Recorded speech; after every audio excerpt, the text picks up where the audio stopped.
Are you approaching the big 4-0 and feel like your finances might not be quite on track? If so, you're not alone. And today, we're going to tackle the 7 financial goals that you should focus on before stepping into your 40s, a key turning point in your life. Well, why is that, Jeff? It's because the average life expectancy is around 80 years old, meaning 40, that's right, that's a halfway point. But first, if you're new here, I'm Dr. Jeff Anzalone, a dentist from Louisiana that makes videos like this to help you reach work optional status. Don't forget to download your free passive income training that I have just for you. Links below this video. Let's get going. All right. Financial goal number 1 before you reach 40 is I want you to define your ideal financial lifestyle. Well, think about it. Throughout our 20s and our 30s, we experiment a lot, right? We try out new things and inevitably we make mistakes. I'll make them on a daily basis, just ask my wife. But as 40 approaches, it's time to really clarify what truly matters to you, okay? And how do these priorities, how do they shape your ideal lifestyle, okay? Well, maybe growing up, you once thought that having a big, fancy, expensive car, you had to have it because you were obsessed with maybe car magazines as a kid. But then after spending thousands of dollars on new cars without gaining any happiness, you've realized what you truly value is not expensive cars, but having a nice outdoor area to host your family and friends. This realization helps you actually prioritize your spending on what really brings you joy while actually cutting back on less fulfilling expenses, i.e. the expensive car. Now, if you're unsure about your financial lifestyle, simply get out a notepad. I love using these big yellow legal pads. Get it out and start writing down what your ideal day would look like. Would it involve eating out at fancy restaurants or just maybe relaxing at the hunting camp with your buddies? You know what's best for you. And then knowing this, it's going to guide your spending and investment decisions to better align with your true desires, okay? That's financial goal number 1. Financial goal number 2 is to be mostly, that's right, debt-free by the time you turn 40. And this is why I named my website debtfreedoctor.com, okay?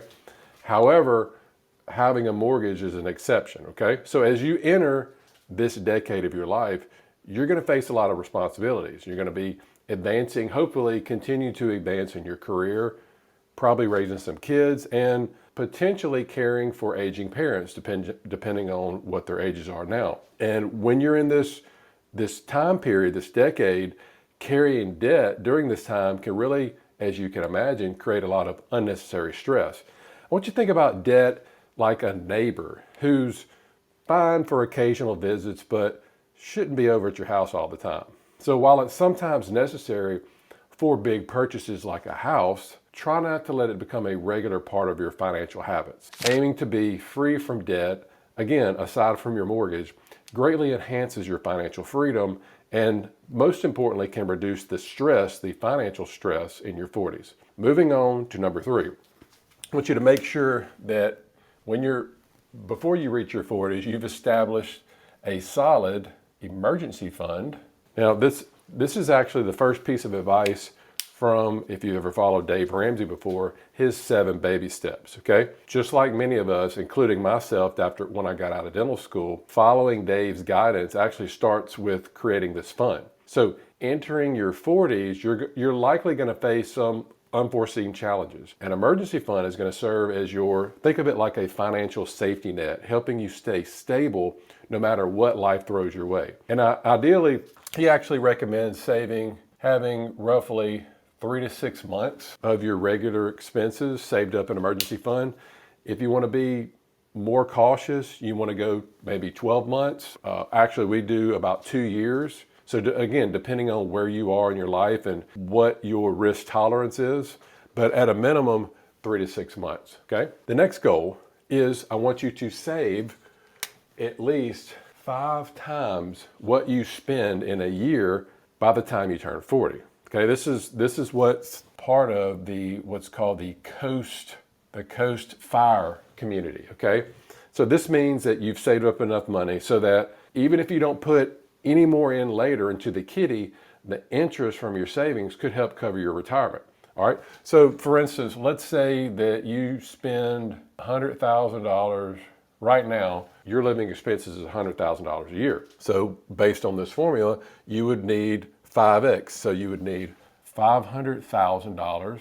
All right. So you want to aim to have at least $500,000 saved up by the time that you're 40.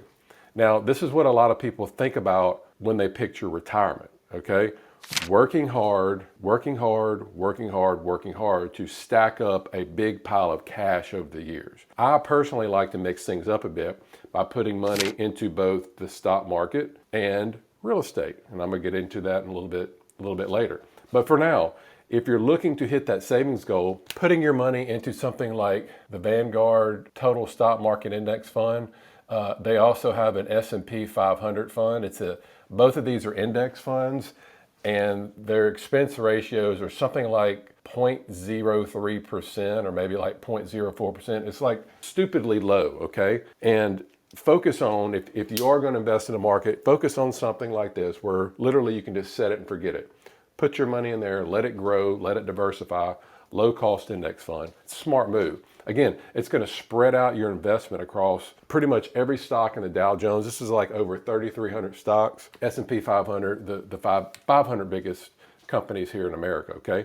So again, this is going to help spread out, diversify. It's going to keep your risk low, but it's also going to give it a chance to grow. Now, moving on to the fifth financial goal is I want you to, what I just talked about a little bit earlier regarding real estate, I want you to focus on establishing some diverse passive income streams. They don't teach you that in school, do they? But I really want you to have this and focus this on real estate. So again, I talked about, I have the hybrid investment strategy. So I'm investing both in index funds and real estate.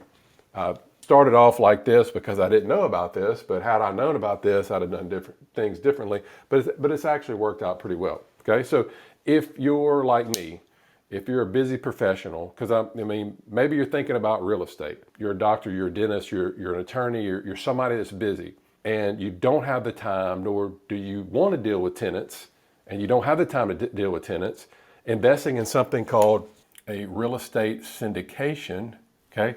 A real estate syndication is a great place to start. These types of investments actually let you pool your funds with other investors to purchase properties that may be too expensive for you to go out and buy on your own, like a large RV park or mobile home park, which is what the majority of the real estate syndications that I personally do. This strategy not only is going to diversify your portfolio, but it's also going to reduce the time and effort required to actually manage properties while thus maximizing your potential returns. So again, you can also explore, there's other real estate options out there to generate passive income. If you want to go out and buy your own rental property, you want to put a long-term tenant in there, you want to do Airbnb, something like that, you can do that. If you want to stay more on the passive side, you can do a REIT, a real estate investment trust. Again, my goal for you is to start getting some other income streams coming in that do not require you to trade time for money,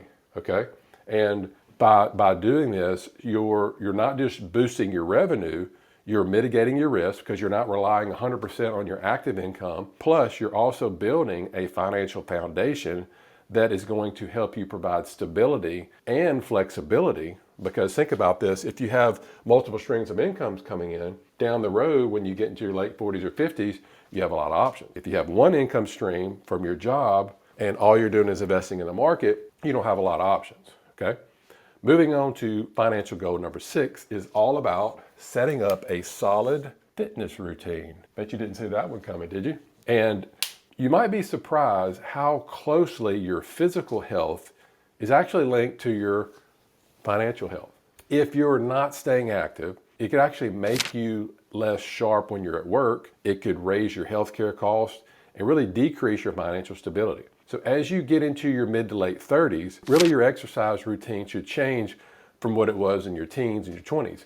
You want to go for workouts that actually lower the risk of injury, keep you healthy overall. So instead of going and pushing yourself and running sprints and doing all this other stuff, you want to gradually start to shift. I mean, we're getting older, right? I mean, my wife and I, we know that we're getting older. We used to play a lot of tennis, and now we're kind of moving more towards the pickleball.